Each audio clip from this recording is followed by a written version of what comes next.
되면 동화책을 너무 많이 읽었다든지 학원을 너무 의존해서 보냈다든지 그럴 때 이제 4학년으로 넘기기 전에 치유를 잘해서 4학년 때 후천적 지능, 글 읽기 능력이 뛰어난 아이, 문자 정보 처리 지수가 100이 되는 수준의 4학년 때 만들어 놓으면 이 아이는 수제 게이트로 들어갔다 이렇게 보시면 되는 거예요.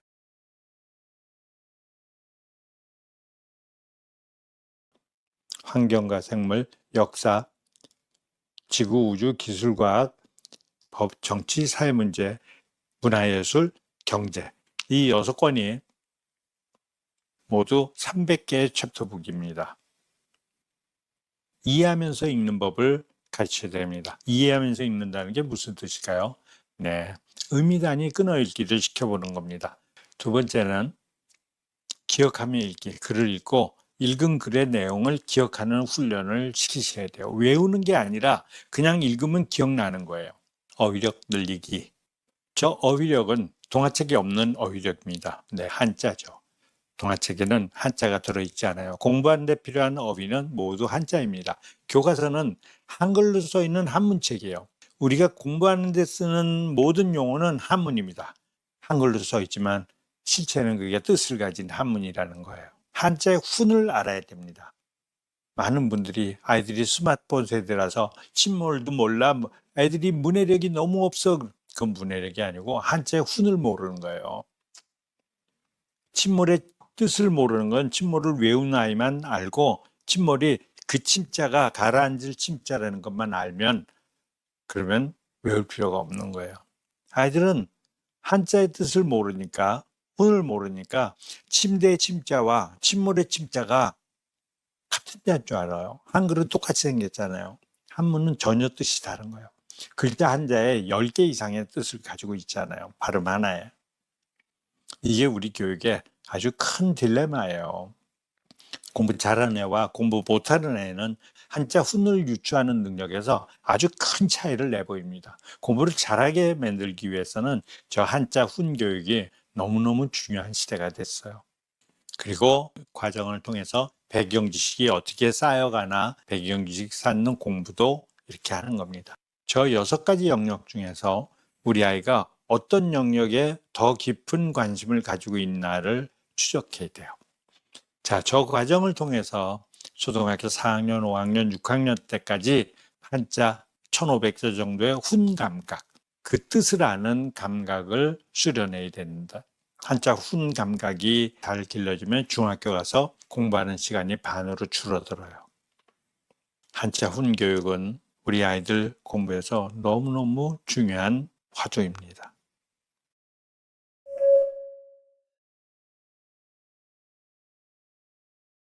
초등학교 고학년부터 들어가서 수능 때까지 갈 저 독해력 훈련이 시작돼야 돼요. 고난도의 정보처리 훈련이죠. 문해력에서 한 차원 높아지는 독해력입니다. 그리고 연산 감각하고 수학 사고력. 이것도 아이들에 따라서 이과형 아이냐 비이과형 아이냐를 추적을 해서 얘를 조금 빨리 시작할까 아니면 차라리 1년 늦게 시작할까. 이 아이의 두뇌의 진화에 안 맞는 애들은 반드시 수학을 포기해요. 독해력과 연산감각이나 수학사고력을 여기서 시작해야 됩니다. 독해력은 초등학교 4학년 때부터 시작합니다.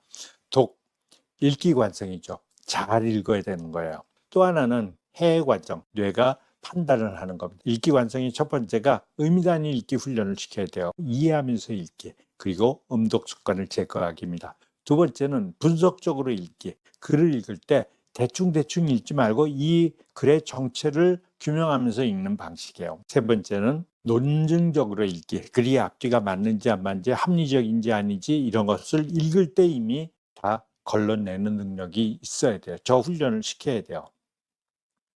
네 번째는 범주화 읽기입니다. 문서를 읽을 때 분류하는 능력이에요. 초등학교 때 저 훈련들을 해야 돼요. 저런 훈련들의 기본적인 거를 초등학교 국어 시간에 선생님하고 하고 있는 겁니다. 초등학교, 중학교, 고등학교 중에서 가장 중요한 거는 초등과정이에요. 초등과정에서 저걸 안 하는 애들이 수능에서 다 무너지는 거예요. 그리고 맨 뒤에 각인화 읽기. 여태까지 읽은 거를 방해 간섭을 이겨내고 놓치지 않고 기억하는 훈련이에요. 그리고 판단 관성에는 의미를 정확하게 추출하는 거, 의미를 인지하는 훈련, 정확하게 의미 연결을 하는 훈련, 잠조 추론, 인과 추론, 명제 분석, 명제 통합, 맥락 통찰, 주제 관통, 구조 독해, 이렇게 11가지의 훈련이 저게 수능 국어 비문학 답을 맞힐 때 결정을 하는 게 저 오른쪽이고, 왼쪽은 글을 제대로 읽게 하는 훈련이에요. 이 안에 많은 활동들이 있어요. 발문 수업도 있고, 여기서 요약하는 훈련도 하고, 글 읽고 기억하는 훈련, 바르게 글 쓰는 훈련, 한자 훈련, 한자 훈교육, 역추적 훈련, 300자로 압축하는 훈련, 이런 방대한 훈련들이 액티비티가 있습니다. 공부를 잘하는 아이들은 저게 좋아지는, 저런 애들이 학원에 가지 않는 거예요. 저 훈련을 일찍 한 아이들이 교과서를 보면 동화책처럼 보이는 거예요. 그런 아이들이 하는 말이 그거예요. 아이들은 왜 공부가 어렵다 그러지? 180페이지짜리 노트 안에 3회전을 하면서 저 훈련을 다 합니다. 놀라운 아이로 변하죠. 이 과정을 통해서 넓고 깊은 논술력이 만들어지는 겁니다. 저게 공부 역량이에요. 우리가 흔히 공부 역량이 좋아, 근데 그게 너무 추상적인 언어죠. 그러나 직접적인 역량, 공부의 역량이라는 건 딱 하나예요. 정리해 말씀드리면 글 읽는 능력이에요. 공부란 전공서적 읽는 게 공부잖아요. 저게 안 되는 애들이 암기를 하는 거잖아요. 공부 역량의 본질이 바로 여기에 있는 거예요. 공부 잘하는 애들, 넘사벽이라는 애들, 어나들 레벨들, 얘네들이 전부 글 잘 읽는 아이들이에요. 시험 잘 보는 법과 공부 잘하는 법은 전혀 달라요. 대치동이 모두 문제 유형 연습하는 게 시험 잘 보려고 하는 거예요. 공부란 인풋을 하는 거예요. 그죠? 인풋. 배경지식을 계속 어휘랑 배경지식을 넣는 거예요. 문제 유형 연습은 뭐예요? 계속 아웃풋을 하는 거예요. 똑같은 유형이 나오면 맞히라는 거예요. 대치동이 다 그걸 하잖아요. 선행이 그거잖아요. 다 기억하는 거. 기억날 때까지 해보라는 거예요. 그건 공부가 아닙니다. 그건 재수생들의 공부일 수는 있어요. 그건 공부가 아니에요. 시험 공부예요. 공부는 기억과의 싸움이에요. 심리학 영역이에요. 국어 독해력, 영어 독해력, 수학 독해력, 수학 사고력이죠. 이게 다 심리학 영역이에요. 강사들이 알 수 있는 게 아니에요. 어머니들만이라도 강사들이 설계한 공부를 시키면 안 돼요. 진짜 공부를 시키셔야죠.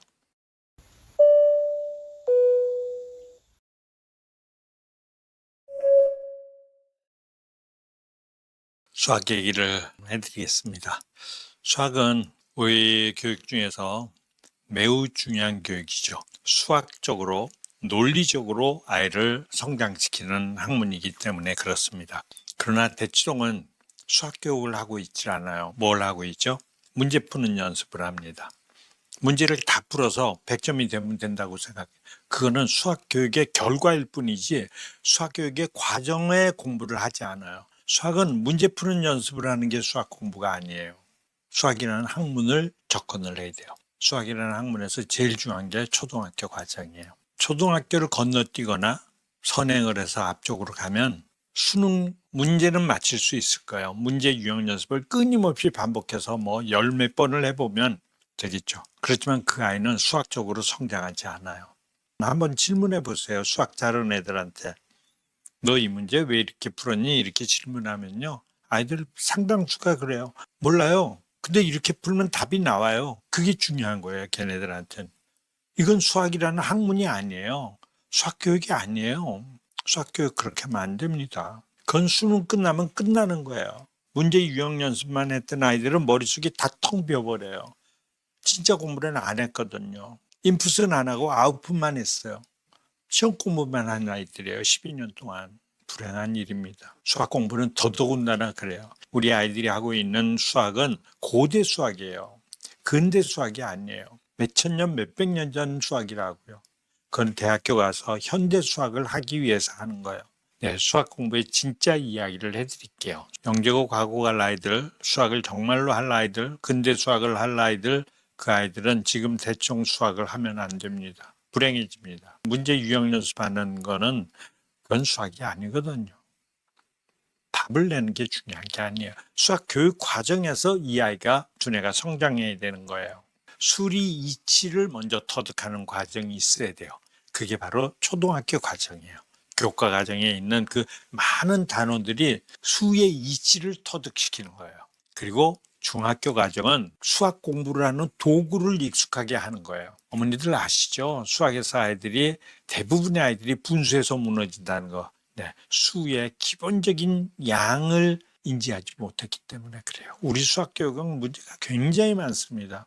연산도 문제가 많고, 어머니들 연산을 몇 년씩 하시잖아요. 그 연산 별 의미 없는 거예요. 아라비아 숫자 연산은 전혀 의미가 없는 거예요. 그건 양적 지각을 전혀 못해요. 다 분수에서 무너지죠. 얘네들이 수의 양적 개념이 없는 거예요. 그냥 아라비아 숫자의 개수만 알고 있기 때문에 그런 거예요. 우리 수학교육, 공교육이 지금 수업을 할 수가 없어요. 사교육에서 하루 선행을 해서 아이들이 학교에 와서는 다 안다고 생각해요. 선생님하고 현장 학습을 하질 않아요. 도구는 칠판으로 설명할 수 없는 거예요. 어머니들 요리학원에 가서 요리 설명 듣는데 칠판에서 칼에 대해서 누가 설명해 준다고 어머니가 칼 쓸 수 있나요? 아니에요. 도구는 자기가 가지고 써봐야 되는 거예요. 그래서 국어, 영어, 수학이 학원을 가면 안 되는 거예요. 모두 도구를 배우는 거니까. 수학 역시 절차교육입니다. 혼자서 터득해야 되는 거예요. 우리가 흔히 수학 영재들이 한 문제 가지고 몇 시간씩 하다가 터득했다. 수학 영재라서 그렇게 한 게 아니라 그 과정을 통해서 수학의 영재가 되는 거예요. 절차교육, 실패 경험을 통해서 터득하는 거. 절차교육화시키는 모든 것들을 터득해서 관성으로 만드는 과정이 4학년, 5학년, 6학년이에요. 그 아라비아 연산은 빨리 중단을 하셔야 돼요. 그건 가감승제밖에 도움이 안 됩니다. 나중에 진짜 수학에 접근을 못해요. 양적 지각을 전혀 못해요. 넘버 매트릭스라는 트레이닝이에요. 양적 지각을 하는 트레이닝입니다.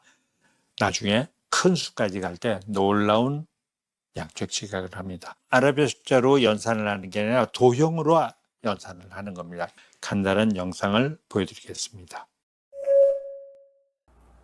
화면에 7 곱하기 9와 8 곱하기 3이 있습니다. 두 곱셈식을 보면서 어떤 수가 더 큰 수인지, 왼쪽이 더 큰 수라고 생각하신 분이 계실까요? 7, 9, 63, 8, 3, 24가 반사적으로 떠오르긴 하지만 식만 보고서는 그 양을 가늠하기가 쉽지 않고 심지어 답을 알고도 양적으로 인지하지 않기 때문에 숫자의 모양을 떠올리는 경우가 대부분입니다. 그러면 이것을 양적으로 인지하는 것이 어떻게 가능한지 한번 살펴보겠습니다. 원래 7 곱하기 9는 7이 9번 더해졌다는 의미입니다. 우리는 그동안 외웠던 구구단만 보고서는 수의 크기를 지각하기 어렵지만 1부터 9까지의 한 자릿수는 아주 직관적으로 큰 수와 작은 수를 비교할 수 있기 때문에 7이라는 수를 9번 더하는 것이라는 의미가 익숙해지면 그림과 같이 직사각형 모양을 머릿속에서 그림으로 그려낼 수 있습니다. 또한 8 곱하기 3은 8이 3번 더해졌다는 의미이기 때문에 매트릭스 상에서 보면 이렇게 수를 이미지화시킬 수 있습니다.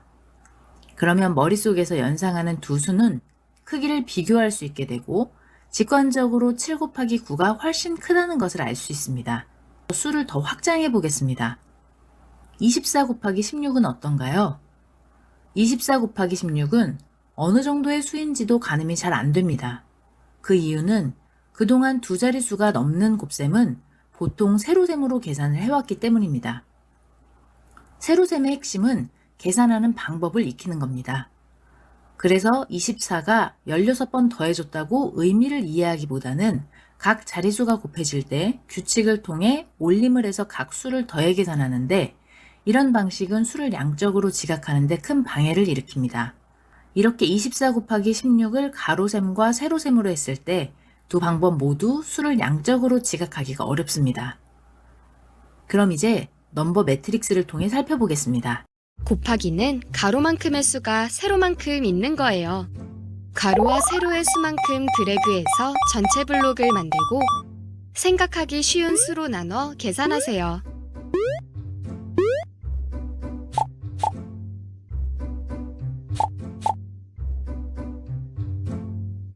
네, 큰 차이입니다.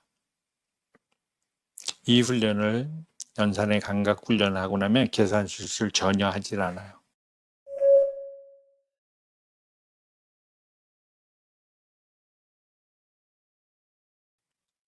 자, 수학 사고력 이야기를 드리겠습니다. 수학 문제를 해결해 나가는 9단계의 사고의 단계가 있습니다. 그 9단계의 사고를 한 단계씩 한 단계씩 훈련을 시켜야 되는 게 바로 수학 사고력입니다. 자, 첫 번째 문제가 나타나면 의미를 파악하는 거예요. 이 문제 상황을 이해하고 출제자가 의도가 뭐지? 이걸 먼저 늘 훈련을 저걸 시켜야 되는 거예요. 그 다음에 상황 파악 능력하고 개념이 추상화되고 구조인식이 정교화되는 능력이 저기서 길러지는 거예요. 두 번째 단계는 이 문제는 어떤 의미인지를 알았으니까 어떤 단서가 들어있는지 단서를 추출하는 일이에요. 주어진 정보와 단서들의 중요성을 식별하는 단계입니다. 그리고 정보 분석 능력과 선택적 주의 능력이 향상되고 정교화됩니다. 자, 세 번째 단계는 관계를 파악하는 단계입니다. 문제 내에 변수 간의 관계 구조를 파악하고 이해하는 단계예요. 그리고 관계를 인식하는 능력과 논리적 사고, 추론 능력이 저 과정을 통해서 길러지는 거예요.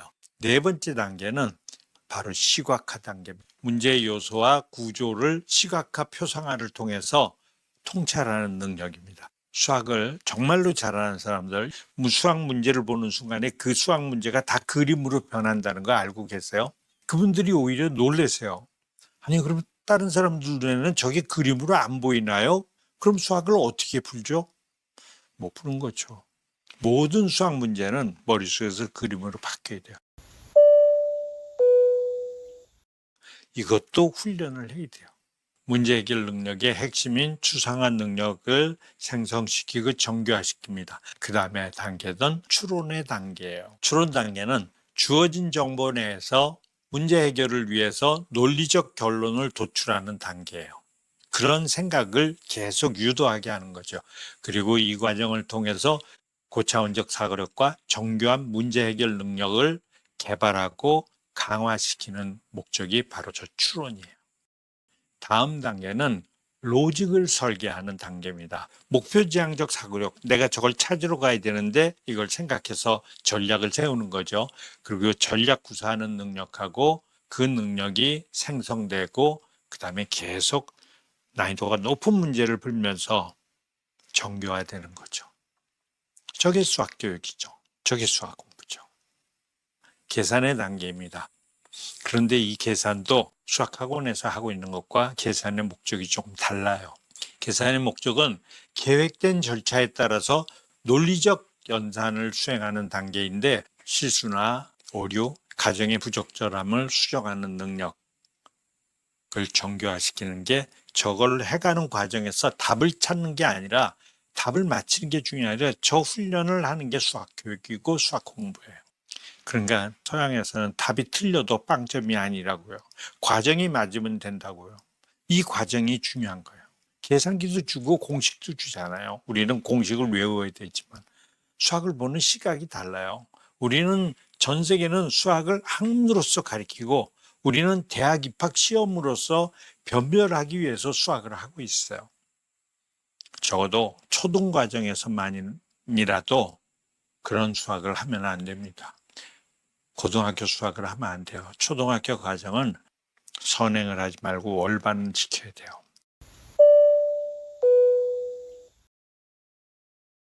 계산이 끝나면 그 다음에는 역추론 검사를 합니다. 이것도 답을 써놓고 이게 맞았나 틀렸나 그 검사이 아니라 교육이에요. 수학 교육. 역추론을 하면서 거꾸로 여태까지 추론했던 거를 거꾸로 하면서 답을 맞춰서 두 답이 동일한지를 아는 것, 저거 자체가 수학 교육이에요. 해결책의 타당성과 계산의 정확성 검증을 위해서 역추론을 하는 단계예요. 비판적 사고하고 자기감시 능력. 자기감시 능력이란 말 금방 느낌이 오시죠? 네, 자기감시 능력. 자기를 믿지 않는 거죠. 늘 자기 자신을 경계하는 거죠. 공부 잘하는 애들이 가지고 있는 거예요. 자기 잣대가 아주 견고하죠. 오답 노트라는 거 있죠. 오답 노트라는 것도 이 교육 논리하고는 전혀 안 맞는 거예요. 오답 노트는 뭐예요? 이 제가 말씀드린 9단계 중에서 어떤 능력이 부실하면 답이 안 맞는 거예요. 그러나 오답 노트는 뭐예요? 너는 이 문제 자주 틀리니까 이 문제 자꾸 계속 반복해서 풀어봐, 이 뜻이에요. 마지막 단계. 이제 검사 다 끝났으니까 더 뭘 해야 되죠? 이렇게 생각하시나요? 매우 중요한 마지막 단계가 있어요. 수학교육에서. 가장 중요한 거예요. 바로 답이 다 맞았는데 왜 맞았는지 해결 구조를 분석하는 과정이 하나 남아 있어요. 해결이 된 문제의 구조의 접근 방식을 빠르게 분석해 보는 거예요. 내가 이렇게 해서 이게 적중됐는데 내가 했던 접근 방식을 다시 분석해 보는 거예요. 그러면 무슨 일이 생길까요? 여기서 유사 문제, 앞으로 이것과 유사한 문제들이 나왔을 때 해결을 할 때 활용력이 여기서 생기는 거예요. 그냥 검산만 하는 단계가 아니라 내가 해결했던 구조를 다시 한번 분석해 보는 거예요. 그리고 개념 자기화하고 시음화 능력이 극대화되는 거예요. 저 개념 자기화라는 저 표시가 뭘까요? 네, 저게 우리 아이들은 학원에 가면 늘 학원에서 개념, 유형, 심화 이렇게 말해요. 모든 스타 강사들이 개념 설명을 합니다. 재미있는 말로, 자기만 깨달은 말로. 그런데 그 설명을, 개념이 수학에 많은 게 아니에요. 한도가 있는 거예요. 단원명이 개념이에요. 단락의 단원명들이 개념이 있잖아요. 그 안에 들어있는 것들을 공식들하고 이런 것들. 그건 많은 게 아니에요. 무한정 있는 게 아니에요. 그러면 그렇게 끊임없이 몇 년 동안 설명을 들었으면 애들이 잊어버리면 안 되잖아요.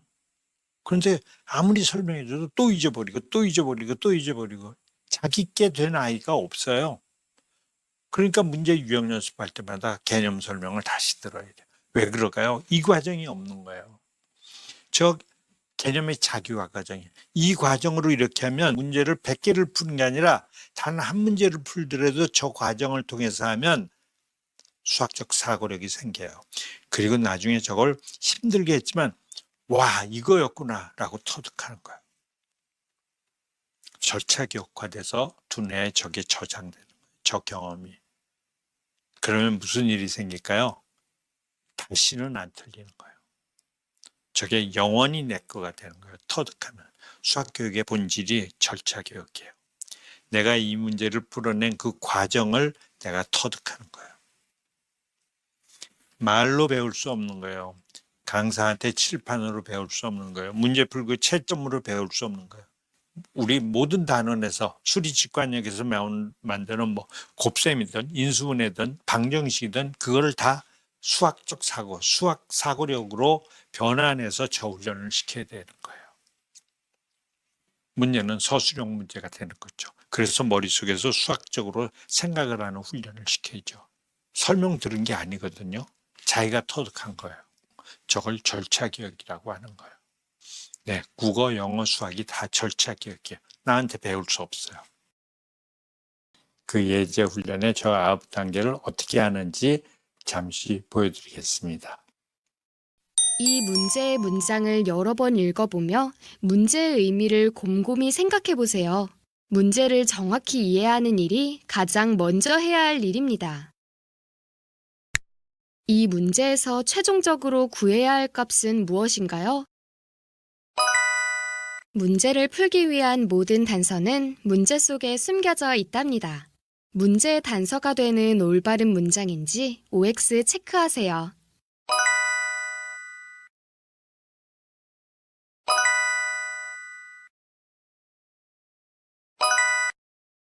이 단서들을 활용하여 문제를 풀려면 어떤 개념들이 필요할까요? 내 두뇌 창고에 저장되어 있는 수학 지식을 탐색해 보세요. 이 문제를 해결하는 데 필요한 수학 개념들은 무엇인가요?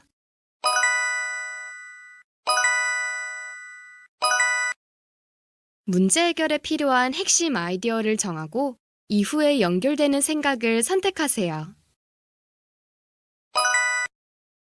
풀이 계획을 식으로 나타낸 것과 올바른 풀이를 선택하세요.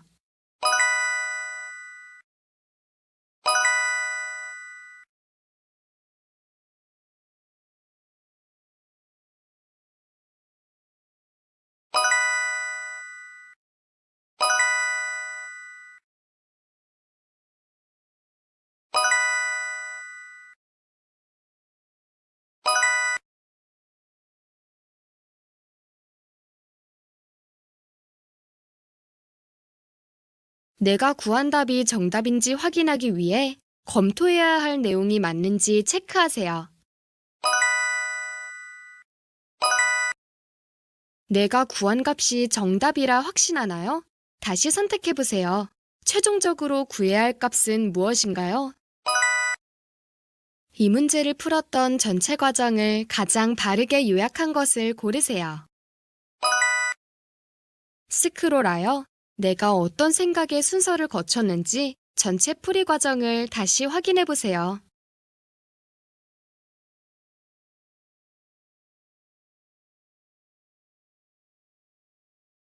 이 과정 자체가 수학 두뇌를 머릿속에다 인스톨 시키는 이거 자체가 수학 공부예요. 수리직관력은 현장에서 선생님들하고 몸으로 느껴야 되는 거고, 수학사고력은 혼자서 고민을 해야 되는 거예요. 고민하는 게 너무 힘겨우니까 이렇게 9단계로 아이들한테 유도를 하면서 깜깜한 데 들어가서 혼자 헤매 이렇게 할 수 없으니까 터득할 때까지 데리고 가는 거죠.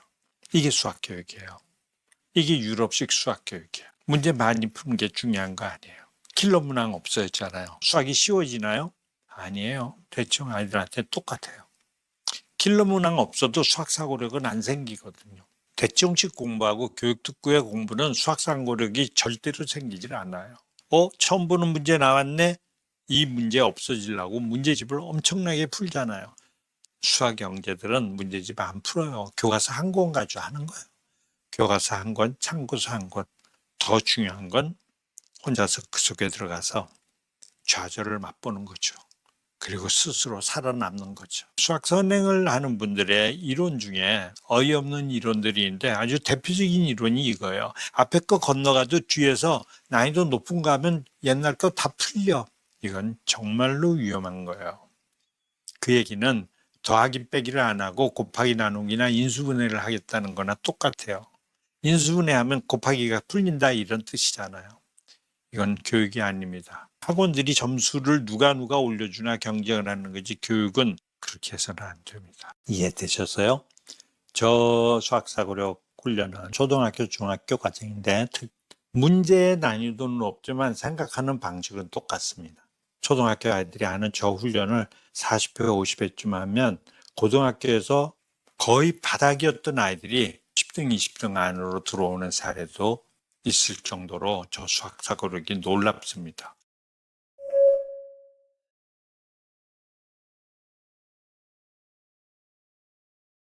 5학년이 되면 초등학교 5학년 때